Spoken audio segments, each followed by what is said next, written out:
તો શું કરે? અરે તું લોકેશન બતાવ ને,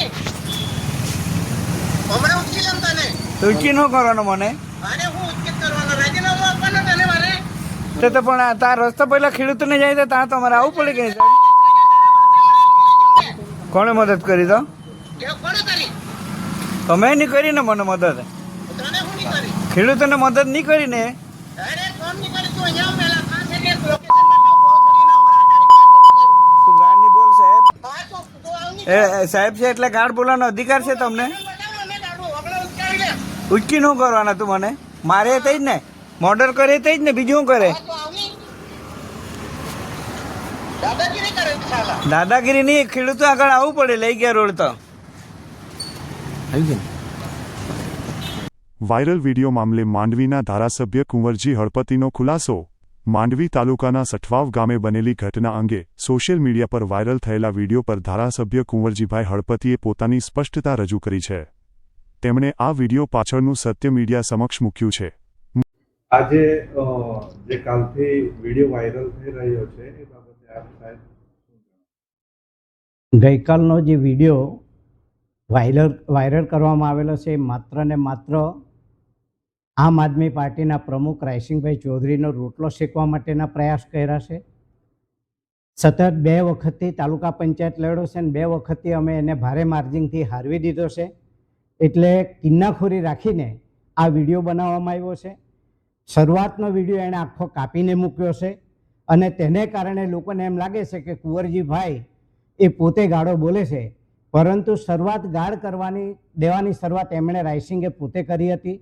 એનામાં તાકાત હોય તો આગલો વિડીયો છે એ આખો વિડીયો મૂકે તો હું જાહેર જીવન છોડવા તૈયાર છું, રાજીનામું આપવા પણ તૈયાર છું.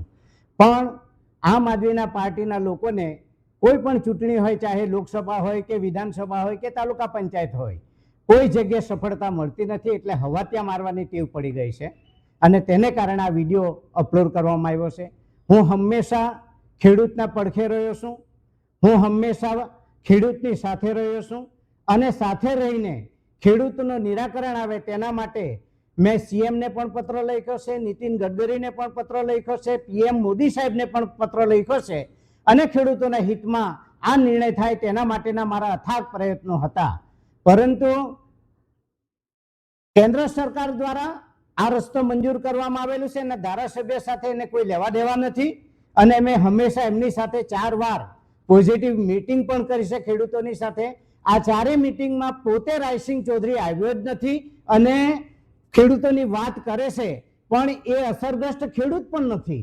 માત્ર ને માત્ર લોકોને ઉશ્કેરવાનું કામ અત્યારે એ કરી રહ્યો છે. તેને હું ચોક્કસપણે કહી શકું છું આવનારા દિવસોમાં જરૂર પડશે તો એમની સામે એફઆરઆઈ ફાડવાની પણ મારી તૈયારી છે અને એની ધરપકડ થશે તેવા પણ પ્રયત્નો હું કરીશ.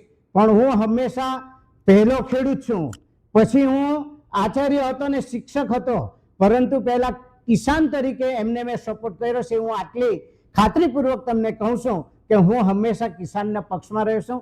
મારી સરકાર હંમેશા કિસાનને પડખે રહી છે, ચાહે દુકાળ હોય, ચાહે અતિવૃષ્ટિ વરસાદ હોય, ત્યારે પણ પેકેજ આપવાનું કામ પણ અમારી રાજ્યની સરકારે અને ભારત દેશની સરકારે કર્યા છે, જેથી એ લોકો જે હવા ત્યાં મારી રહ્યા છે તે માત્ર ને માત્ર પોતાનો રોટલો શીખવા માટે હવા ત્યાં મારી રહ્યા છે.